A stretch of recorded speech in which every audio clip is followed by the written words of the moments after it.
Here's my question, because I was at, with you, a church this weekend, and I became triggered. In the message that if you just say the name of Jesus, everything in your life is going to miraculously be okay. Like, that's the answer. And this triggers me because I absolutely believe in the power and the promises of Jesus.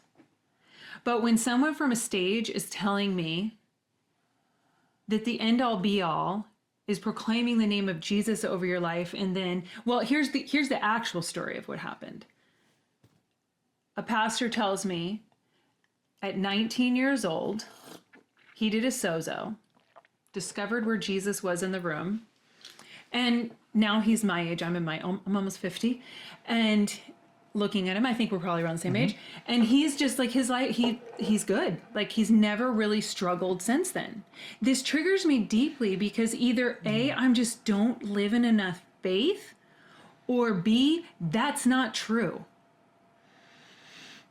I think it's C, which is you're dealing with someone who, in order, so it's all it is spiritual bypassing, right? So there's this spiritual bypassing that we do if something is extremely hard, really, really difficult. There's a barrier that has to be between me and that trauma. If I'm not willing to look at it, and that can be Jesus, it can be religion, it can be drugs, it can be alcohol, it could be it can be extreme sports, it can be anything, right? Like, it could be shopping, eating, whatever. And it's like there is a spiritual bypassing that says, I prayed a prayer and now everything's fixed, or I had a spiritual experience and now everything's fixed. And I guess the way that I look at it is that I don't think we're ever fixed. I don't see that theologically. I don't see it experientially. I don't see it like in the stories of the people that we work with. I don't think that we ever get to a place where it's like, it's done. That's it, it's finished. Like, I'm now done, I'm complete, I'm perfect, it's all of these things. It's like, no, I am complete because of my scars, not despite them. I am complete because of the trauma that I've been through and the hurts I've experienced, not despite them. Like, they are what make me whole. Whenever we hear the word holiness, the root word is actually just wholeness. Like, at the end of the day, I'm looking for wholeness. I'm looking for full integration of my life. And full integration of my life, full wholeness of my life, which is throughout Scripture, beginning, middle, and end, all the way to the Trinity of God Himself. Wholeness in and of yourself and all of your story is really what we're going after. So a person who says, no, I did this one prayer, I did this one thing, and now I'm done, is like that all it is me saying, I don't want to look at that.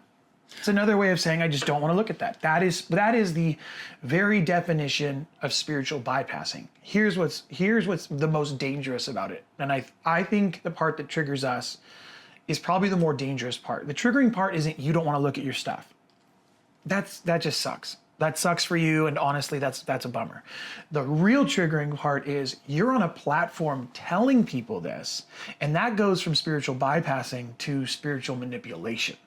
Now, if I don't share that same experience, I'm not as holy as you. I'm now not as godly as you, as much of a Christian, or as much of a husband, or as much of a father. Whatever the list is, now I'm not enough. I have to have the same, now I'm clamoring for the same spiritual experience so that I can then say that I never need anything else ever again. Only Jesus, only Jesus, only Jesus. And it's like, no, He is the way. He made a way for us to be able to encounter the fullness of Him and become the fullness we were created for.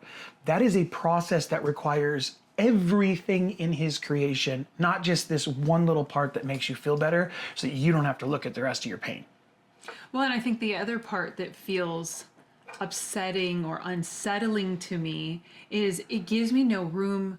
So what do I do with my pain?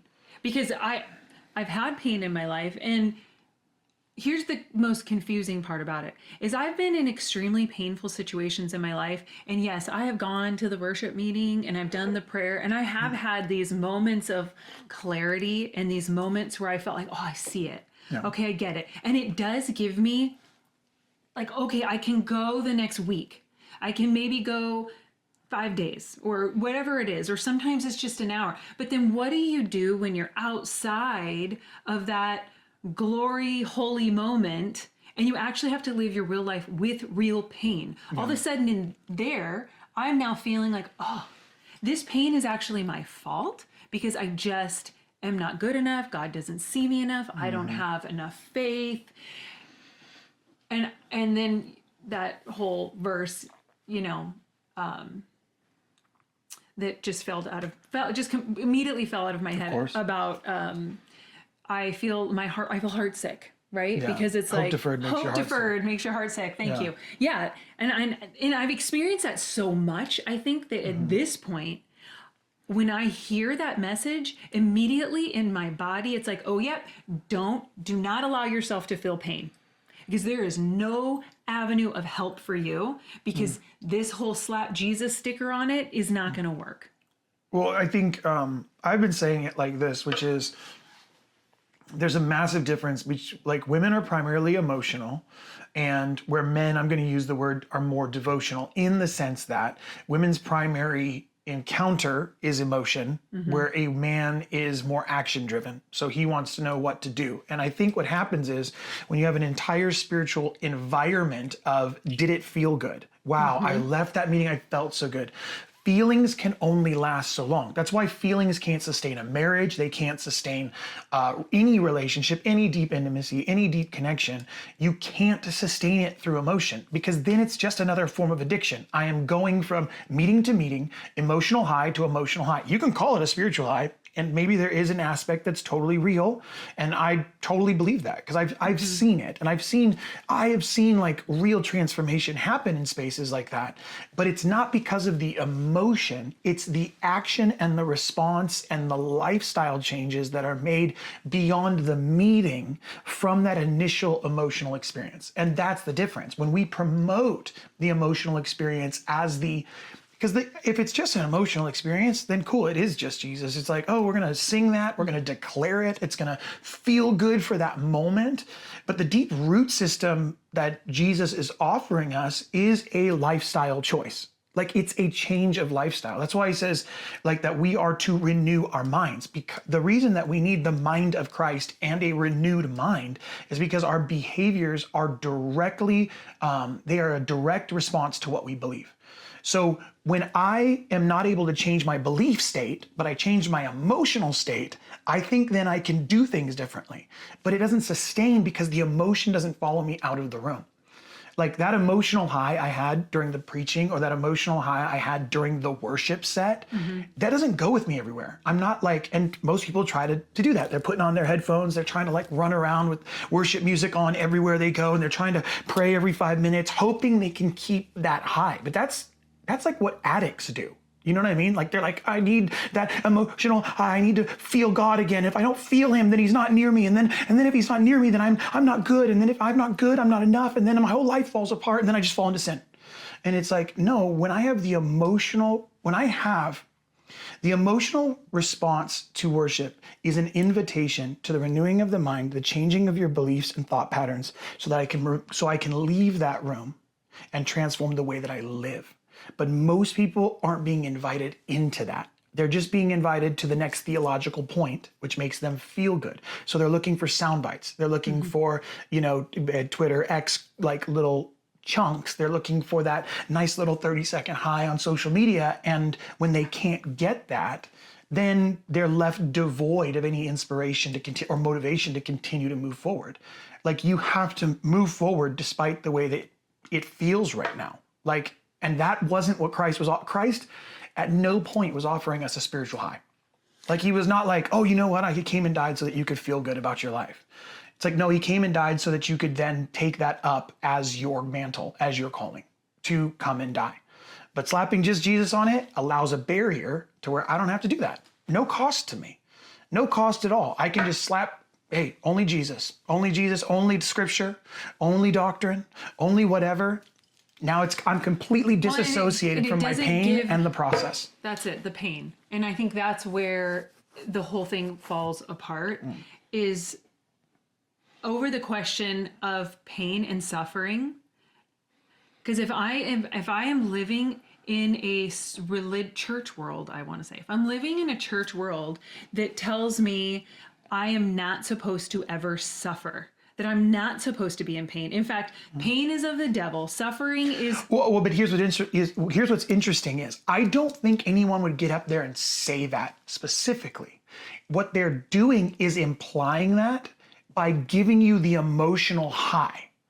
Does that make sense? Like nobody's going to get on the stage and be like, and pain, I don't think I mean, rarely have I ever heard somebody get up there and go, any sort of hardship is from the devil. That's maybe a couple times we've heard that. Well, okay. The difference is if you are experiencing the hardship and if you were in a place of pain and hurt, then maybe you don't have enough faith. Yeah, and I do agree that there is a small percentage of that, right? The more Pentecostal, like charismatic, really the big ones. But for the most part, I would say that they're doing it by omitting. It's their teaching by omission. So the goal is this really huge service where everything's perfect, everything's put together, everybody hits the cue, everybody's triggered, everybody's auto-tuned, everybody's great, everybody's awesome, but come as you are. Like just, bring your pain to Jesus. Bring your sin and your brokenness. Bring your mess to the Lord. Now hit that cue. Did you guys hear that? You guys hear that? Okay, ready? On two. 1, 2, 3. You know what I mean? Like we are performing well and then trying to get everybody to feel good and then tell them, no, it's totally okay. Yeah, no, he wants to take your pain. It's like, we're not displaying that from the platform. We're trying to make sure that all of our theology and our little points are all correct. And so by leaving out our own pain, by not admitting the deepest parts of brokenness of ourselves, the deepest trauma we've experienced, our own wounds and scars from us personally, the moment all of that is gone, and I'm like, dude, happy, like super glad to be here. God is so good all the time. I feel that every day. I have no hardship, no trauma. Never once do I doubt. Never once do I not have courage or I'm afraid, and we just display this otherworldly kind of thing that's completely detached from reality and from what we've seen behind the scenes of everybody's life. It's not their reality. When we remove that, then by omission, we are telling them, avoid pain at all cost. Avoid your pain, avoid your trauma. And if you ever feel that way, go read your Bible. Go listen to a worship song. It's like, that's just a form of detachment. If that's what's so I'm going to use the word psychotic. That's what's so psychotic. Yeah. If that was the model of Jesus, then why did he go to the cross? Mm-hmm. Like he literally enters into a pain he does not have to enter into. He didn't have to. Even the devil knew that when he was tempting him at the very beginning. Just throw your body off. Angels will catch you because it says. He gives him the word. Like, you don't have to do this. And Jesus knew he didn't have to do this. And then he goes into the Garden of Gethsemane. He's like, hey, not my will. Like, please let this cup pass from me. This is going to hurt. I've been in this body long enough to recognize the amount of pain now that I'm going to go through. Let it pass from me. And then he still enters into it. Like, we're not supposed to be avoiding the pain or spiritually bypassing the pain. And then spiritually manipulating masses of people to attempt to do the same thing in the name of the one who entered into pain when he did not have to. That's what sucks about the whole thing. It misrepresents everything Christianity stands for. Christianity should be the people who enter into the pain when everybody else is attempting to avoid it. Spiritual, emotional, psychological, physical, everywhere. And we're like, no, the goal has transferred to comfort. Mm-hmm. Now, as long as I'm comfortable and I get that emotion, oh God, I feel so good right now. I must be close to God. That is the exact opposite of what Jesus experienced on the cross. But, he's literally in the midst, my God, why have you forsaken me? He's literally saying, I feel forsaken by the one who I'm operating in the Trinity with. And yet everybody else is like, no, I've never felt that. I just feel so good. Like, man, I prayed when I was 19, and I feel so good now. Never had a problem ever since. Well, then you're not close to him. Should be direct proof Your lack of pain and discomfort isn't proof that you're close to God. It is proof that you could not be farther from Him in every area of your life. Come on. Well, and I think there's something about like that moment of Jesus, Jesus in the garden. That is a holy, sacred moment. And when I think about my life, my moments where I have been in my deepest wells of pain and suffering, I look back on those as, oh, those were holy marking moments. And instead of celebrating those moments as they are, as giving them honor and a place of, wow, like real. Yeah. We're doing exactly the opposite. We're celebrating the highs. What's insane to me, I guess this is the part. And we're celebrating the people who have the greatest highs. I'll just say it because I can only speak from my own experience. I would have told you, and I have told you, that like when I was out there playing in front of thousands of people, like, oh, it's just so difficult. It's like, it's so, it's so weighty and it's so heavy and this is so and it's like, no, it's not. That's delusion. Yeah. That is absolute delusion to think you have it difficult standing on a stage and being applauded. Everyone agrees with your theology, applauding you. Thousands of people in massive meetings. Yay, you. Oh, just really, for the Lord, It's like, that is delusional. It's completely delusional. The real pain, which I've said before, is the real pain that you enter into in Christianity, if you're really walking this thing out and serving, is the guys who are like, dude, they're grinding it out. He's like a janitor at a school and he's grinding it out every single day, working, 60 hours a week, trying to provide for his family, and still shows up at Thursday night rehearsal to play his jacked up guitar and then show up on Sunday morning to play in front of 50 people. And then goes home to a family who is inevitably not perfect. Things are going wrong. Not perfect. There's stuff going on because I know it's dumb because everybody's doing it right now. Like, I know it's stupid, but because it's like, everybody's doing it. So you're like, everybody's saying it. But it's like, even doing the cold plunge this morning, I'm like, I don't have to do this. I don't have to choose this ice bath, and I'm not choosing it. Like, I'm genuinely not choosing it because of all that. This is the health benefit. And I'm trying to be a promoter of ice baths. What I'm saying is that it's a chosen form of suffering. So that I can learn how my body reacts and responds and what it needs in order to respond appropriately to pain when it shows up in my life, when discomfort shows up in my life, when things don't go the way I want. I have to be able to speak a different message into my body that is in deeper agreement with Christ, that will allow me to be who I'm meant to be in every situation I find myself in.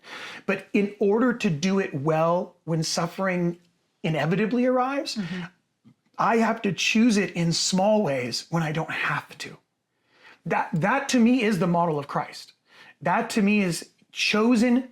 He came as a suffering servant. He came as the lamb who was a lion, but came as a lamb, And so for us to try to do it differently because it makes us feel better, I think my not to be needed opinion is simply that we do it because we want God to approve of us, and we ultimately want to feel good. I know from working with men that ultimately men want they really do want just simply two things.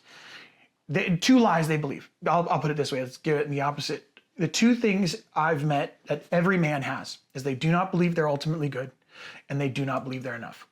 And I think that's where it starts to fall apart. Because if I don't believe I'm good and I don't believe I'm enough, then to engage with that level of pain or any level of pain is just going to prove what I already know true. So I'm just going to avoid it. And then you slap God on top of that, and theology and doctrine and positions and ministry and all that stuff. And it just fractures very, very quickly because we want to bypass the whole thing. So I'm going to do things that appear good and try to prove to you that I'm enough instead of actually believing it inside of me.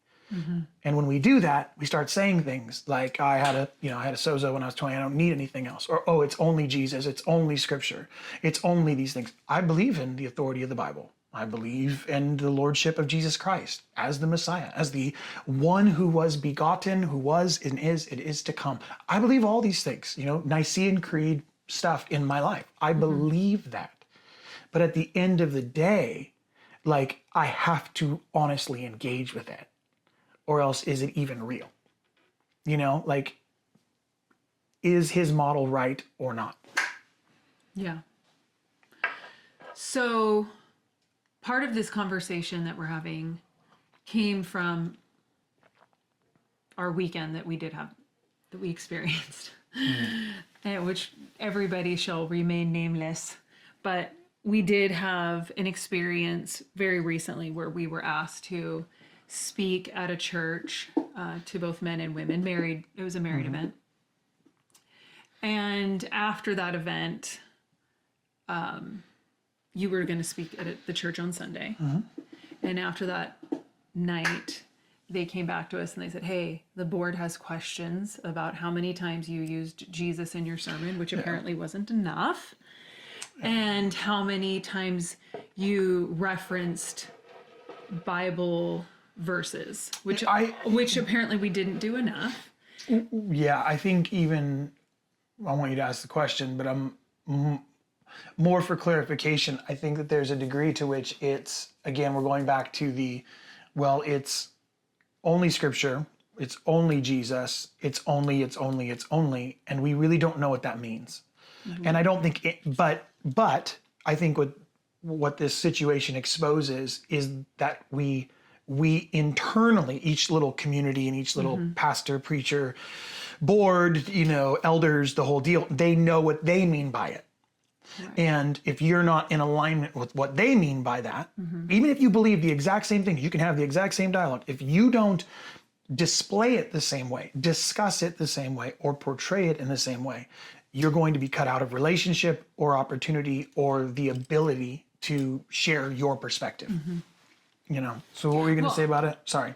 Well, I would first say, we always really hesitate to even talk about these experiences that we have had within the church, which have been painful, obviously. That's a painful thing to hear, actually, we need to, I have rejection issues. So it's painful to be rejected in that way, even if you feel like it was unwarranted. But outside of that, I think we hesitate to have the conversation because there seems to be two camps. There's the camp of die hard, the church never does anything, I'm die hard church, die hard religion. I'm never going to question it. I'm never going to do anything to thwart it. And then you have the others who are on the other side of the camp who are like, screw church, I'm leaving, screw God, and I'm going on my own journey in a completely opposite way. And we live in the tension of that because my church experience has been painful. I'm human, and church is dealing with people, so I don't think you can avoid that. No. And at the same time, I honor the church because I met you at the church. There is something that the church has done that has really blessed me. And so on the one hand, you don't want to speak against it, but on the other hand, somebody needs to say something. Okay, so if I'm the husband in this relationship. You are the husband. Okay, good. Thanks for confirming that. So I'm the husband in this relationship, and I'm not doing it well. I'm not doing great. Something's going wrong. This is our story. At some point, the bride has to say something. Hey, this isn't working for me. Now, there's a difference. Hey, screw you, I'm leaving. You're an asshole. Forget this. I'm out. Well, then there's no repair. Right. And really, there's no repair because there's been years of not saying anything. Right? Where the real way that healing and wholeness and transformation takes place is, hey, this isn't working. How are you experiencing this? Hey, I'm experiencing you this way, and I don't know how you're experiencing this relationship. This isn't working for me. This is hurtful. Hey, this is painful because I'm experiencing this, but nobody's saying anything. And when it comes to the church, Christ is ultimately the husband, right? He ultimately is the one in charge of this thing. And then you have the bride, who's this little, we're trying to figure this out. And the people at the top are the representations of really Christ in the midst of this model. These pastors and these leaders, apostolic leaders, whatever, domination background, all these things. We have these people who are representing the leadership of Christ to these bodies, to these churches. And at some point, without doing the deconstruction, yelling at everybody and saying, I'm out of here and I'm taking my toys and I'm leaving, there has to be a dialogue of how do we do repair in relationship? What has been hurtful? And I think that's why nobody's picking up their toys in our camp. Nobody's picking up their toys and being like, we're out of here, screw the church. It's like, no, I really love the church. I wouldn't be here without it. I really love pastors. I think they're actually really amazing. I don't know if I could do their job. You know what I mean? We've been in that role and it's really difficult. You know, it is very hard to lead a church. That's why even this weekend, it's like, I honor your decision because this is a difficult, this is a hard place to be in, man. I don't envy you having to get phone calls about somebody that was on your platform about how they discussed or did not discuss things in the way that you wish they would have done it. I don't envy that. You know, that's not something I'm looking, I like look at and go that I want. But what I do want to say is at some point we need to have the hard conversations, which was what was so great about even this weekend, and going like, tell me what happened. Let me understand. And then I want to ask you questions the same way you are allowed to ask me questions. And the truth is, if there's no grave sin or grievous act of true rebellion, then there can be repair. Like there can be dialogue. And that's what we're not seeing enough of. I think we're just not seeing enough of actual dialogue. Like with our relationship, which is the best model I have, you coming to me going, this isn't working for me. Well, okay. But to play devil's advocate, how does that work for a pastor with what they're going to do? You know, let's say it's a smaller church of maybe 150. Yeah. We're going to take the grievances of 150 people and try to satisfy all of them? No, congratulations. You're just going to be like, this is this is the direction we're going. That's why this weekend was great. It doesn't hurt my feelings. Like if you're going to walk away from that at a moment like that and go, I'm a victim, well, then you've just cut off any learning you can do for the future. All learning is completely gone. That's it. You now, whatever you get out of that situation is going to be about you. Although I think there are a huge demographic of people who, we're in a weird position because we've, been in ministry for so long and we get invited to come speak at churches and there's this weird dynamic. And we feel that tension. Right. And we do have a position where we can go to the pastor and he is going to take a meeting with us. Right. There's a lot of people who are never going to get a meeting with the pastor. And I guess my question is, where do you go? What do you do when you're the average person in the church and right, and you're going like, this doesn't work. This is where I feel, because I have friends in this position where it's like, I feel like I have two choices. I either lay down and pretend I believe the shit that this pastor's preaching, and it's really, I feel like it's causing me a lot of harm because you're making me, because I'm walking away every Sunday going like, oh, I just don't have enough faith. Oh, I'm walking away with like no tools to deal with my pain, and I'm being told that if I'm still in pain, if I'm not healed, that something's wrong with me. So I can stay here, lay down to that, or I can deconstruct and basically become an atheist. And I don't feel like there's a lot of middle ground. As a matter of fact, when my journey of this began, where I started to really go like, oh, this is not working for me, because I know now that I can't even talk to my real super Christian friends with any authenticity, because they're gonna think I'm not saved. Right. Oh, I get that. That part I get a ton. I feel like right. So then you live in this tension. This is, I think, a journey a lot of people go on. So you live in this tension of all of a sudden you're like, oh, I don't know how to talk. Okay, well then I'm just gonna BS you. Oh yeah. And then you get to a place where you're like, I can't BS anymore. So my choice is I have to walk away. And you feel like you have to walk away from God, and it just does not feel like, where is the place that you go? Because that right there, that phrase is actually where the problem is. If I walk away from the church, I walk away from God. Right. That is somebody's personal belief. That is wrong with somebody as an individual. That's something broken in the individual, not the system. If my Are you calling me broken again? No, I'm just kidding. Yes. But my point is, with all these folks, I'm like, yeah, that actually is on you. Like Well, what has our journey been? Because I think each one of us has gone through a different I think journey. at the end of the day, like my relationship with God has never been dependent on the system that we've been a part of. Because I have done enough work to recognize that I have questions, but they're with me and God. And I don't feel disconnected with him. In fact, I have tons of journals sitting right here that prove that fact, that I'm like, no, I'm going to have it out with him. That's our relationship. If we're going through something, I'm going to have it out with him. And then I'm going to get sorted out, and then we're going to come back and have a conversation. I have a problem with this dude over here, or this church leader, or this businessman, or this thing. I'm going to have it out here because my relationship is here. My relationship with God is not dependent on Nicci.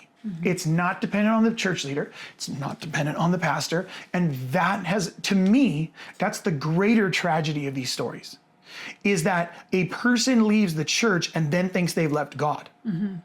That is the dysfunction. That proves the dysfunction. Yeah. Because it's bigger than just my pain. If I can't even bring my pain to the church, how can I bring my authentic self, my doubt, my fears, all the stuff that I need to bring in order to have a thriving relationship, vulnerability and intimacy and all those things?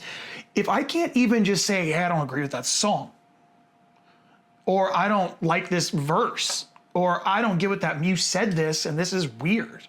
Like if our meetings are so big that I can't be seen and I can't be heard, then my connection is not to God anymore. It's to this person who's giving me the word of God, who's giving me these encounters. Okay, so I'm being spoon-fed in comfort. And then all of a sudden I'm like, oh, they let me down, but they were my God figure.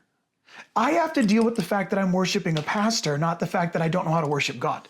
Well, and I think pastors and board members who I've learned have just a lot of control over churches.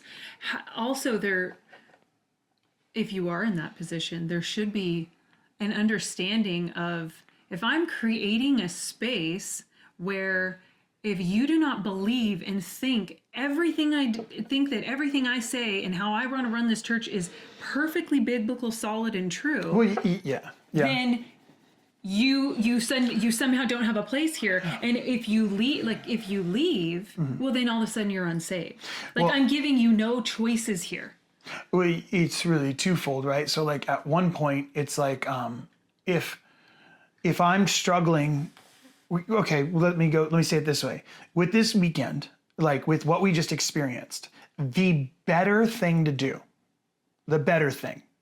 is not to be like, hey, we can't have you on Sunday.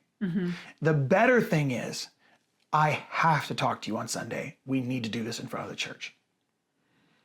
Yeah, could you imagine? Could you imagine? Well, because here's the point. Instead of removing people from an image just came to my head. I'll share it in a second. But could you imagine the healing that takes place? Wow. Where you're allowed to have conversation again. This is what Judaism really does well. It's like, hey, we've lost all ability to discuss this. We've lost all ability to dialogue. The deepest friendships I have, like, I don't think I said this is not my idea, but the idea is agreement is the lowest form of relationship, right? So if we agree, that is a very low form of connection. It's when we disagree and still connect that we actually prove our friendship. That proves that our relationship is good, but we're not modeling any of that. So to be able to model that from like a church standpoint and from like a conversational standpoint, like, hey, you know what? Dude, I do not agree with any of those things. Let's have that conversation. Let's do it. Let's talk about it. And the cool part is everybody wins by those conversations. Now here's the point, we can't have 200 of those conversations, right? But hosting one as a model, it reminds everyone that it's safe to see this differently than I see it. That you're on a journey.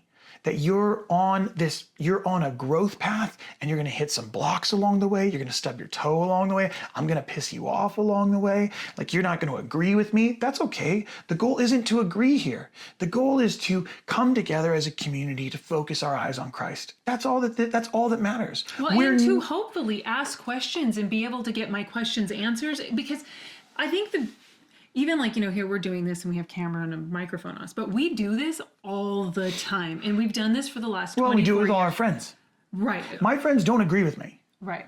You know what I mean? Like, I'm not sitting around in a circle and my friends like, dude, you're just so smart. Well, I think even like in the we've gone through so much church together, so many ups and downs, and and a journey of faith that had highs and lows and questions and answers.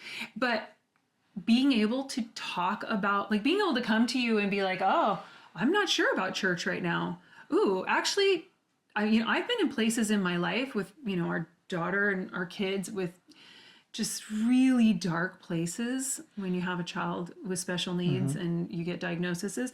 I mean, there was days where I was like, fuck you, God, I'm done. Like, I'm human. I'm human, right? And so I've had dark days, and I can come to you, and I have a group of friends and family, praise God, that are very supportive, and I can go there and say it. But you know what happens when you say that? Like, there is something about being able to say, like, oh, I don't even know if I believe in God, that, oh, actually, as I hear myself say that, no, it's actually not true. Right. But I'm able to express it. Because the point is that, like, if we can't do real vulnerability and honesty, like, if I go and I have an accident and I break my leg, if I literally leave from that spot and I go, well, my leg isn't broken. It's not broken, it's fine. And it's like, clearly it's broken, the bone's sticking out, like it's broken. And I just go, no, it's not broken. I am in a level of delusion. I have to admit my pain, admit where it hurts in order to get healing in the way that I need it. If not, I'm causing myself more trauma in order to be where I think I need to be. And the problem is the bone will heal wrong and now I never walk correctly. Where if I can just admit with honesty, it hurts. I'm broken. I don't get it and I don't like it. I don't like that my leg's broken. If we could just say all those things out loud without judgment of, like, what does that mean? Like, then we can do repair. Just like I said earlier with you coming to me in our relationship. This isn't working for me. Hey, this hurts. We're not doing this well. Like, and you're not doing this well. That's why we have been able, like, because we both given each other space and a level of containment to be able to walk through. Because when you're involved in the church as deeply as we have been, we have been annihilated. I'm sure we've participated. Oh, absolutely. We have not been perfect, and we have been treated very imperfectly. But because I was given space to walk through that, to say, oh, there's days that I feel this, and there's days that I feel that, and I'm able to allow those words, to hear myself say those words without any fear of, like, what's going to come at me on the other side, just allowed to really process that, I'm able to come through and go, no, the truth of it is, there's something I wouldn't know you if I didn't go to the church. And yeah, like, my first couple years at our first church that we planted, there was some hard stuff there, but I can look back on that and go, no, there was also beauty, because I've been allowed to process it without this judgment, without this fear of, like, oh God, I'm not saved anymore. Like, oh, God's so mad at me. I really, truly believe, like, when I had this moment, I had a really dark, it's probably my darkest moment with God, when our daughter Geneva had been diagnosed cerebral palsy. She'll be in a wheelchair the rest of her life. And I was pregnant at the time. And they told me my second son had Down syndrome. And that was the day that I was like, middle finger to the sky. And I meant it. Yeah. I have never... And I said it, was, and no one was trying to pray over me, or, well, they did come to pray over me. It was very sweet for whatever, that's a different circumstance. But no one was worried about my salvation. And I was able to really walk that through. I can tell you that I felt the most profound kindness from God in that moment, when I was seething, mad, angry. I mean, I had disdain and contempt in my heart for God and what he was doing to me, in that moment. That's how I viewed it. And God came and showed me the most kind love that I've ever experienced. I haven't really experienced that since, but it's led me to believe, when I see people who are in these real deep struggles with God, It is not my job to tell them that, oh, yeah, you're falling away from the church. Oh, you just need to pray a little harder. Da, da, da, da. But to allow people to walk through that process, I think is the most kind, generous thing you can do for somebody. And I'm so grateful you've done that for me. And I think I've done that for you. Yeah. And I think that's why we've ended up in this place where we can have these conversations. And we've really withheld so many conversations like this publicly because we don't want to ever feel like we are making a statement against the church. Well, I think we just don't want to fuel we don't want to fuel somebody's frustration with something that's not going right because there's so many things that already aren't going right. There's already so many things to be disappointed with. There's already so many things to be frustrated with and hurt with. And it's like, no, like, it's fine. We're good. Well, I think that's why after this, we've had a lot of these incidences. We get in trouble at church because we're not like the perfect Christian that particular church wants us to be, because that's the thing, every church has a different standard. But what was so beautiful about this instance is we had this time because we had the day off together. And so we were really able to process it. And I think we realized like, oh no, somebody has to be the mouthpiece to say, it's okay to live in that tension. It's okay to feel like, okay, yeah, the church has let me down. Yeah. And I don't actually know if I fit into that model. And I can still call myself a Christian and I don't have to run away from God. Or maybe I have a season that I've had a lot of questions, but God's still with you. Yeah, there's there's a large amount of people who it's like, your pastor isn't God. The church isn't God. The ministry you're a part of or the missions agency that you work with is not God. God is God. That's it. If it was that simple, then I don't have to put that much pressure on the gathering. I can go to wherever I feel like I most connect with the people, and it's kind of irrelevant because I don't actually need you to fulfill something in my life that I'm not already doing. Like, that is the difficult position. We have put people in a position where I only get fed spiritually at church. And I'm only being fed spiritually if I'm hearing worship music that I can follow the bouncy ball with, that I hear a guy who's been put in charge because he knows the Bible better than me, so he gets to share his version of the Bible and I listen to it and believe it. And then I go and pray and I do these other things, right? Like I go and do all this other religious activity. Then I may have God's approval and he might listen to me and give me things. And he might take care of me. I mean, I was just with a guy the other day who was, he knows all the people and stuff. And he was just like, he essentially was like, I don't know why God is doing this to me when, I don't know why this is happening to me when I'm doing so much for God. And I'm like, who hasn't felt that? Let's be honest. Yes, but the point is that there's your relationship. Right. You just 100%. laid your relationship bare. Just like so many of the people around, it's like, well, I didn't get enough sex in my marriage, so I'm allowed to go somewhere else. Okay, so the moment you stop giving, I'm allowed to start taking. That's convenient. But that's how it's been and by told the to way, me. that's not my fault. Yeah. That is your fault. This is 100% your fault. Pastor, this is 100% your fault. Church, this is 100% your fault. Boss, mom, dad, whoever. And it's nobody who just wants to own their shit and take responsibility for their life. Take responsibility for you. You want to love God, you don't want to love God, that's on you. It doesn't make God any less real. It doesn't make him any less loving, any less kind, any less merciful, any less the judge, any less Lord, any less king, any less the head of the kingdom. It's the problem is we want a God that follows us around and does one of two things: either gives us everything we want, or is freaking out everywhere we go that we're doing something wrong. Those are the two versions we want. What the prodigal son, at the end of the day, the prodigal son gives us neither of those images. He doesn't chase down the prodigal son into the midst of his deepest depravity and goes, no, don't do that. No, don't say that. Don't be upset with me. No, you got to be okay. Are you okay? Is it okay? Are you good? I'm good. Are we okay? Are we going to be blah, blah? And we do this whole dance. God doesn't do that. And he doesn't follow him around going, wow, you're an awful person. Look how terrible you are. God, you're terrible. You're doing terrible things.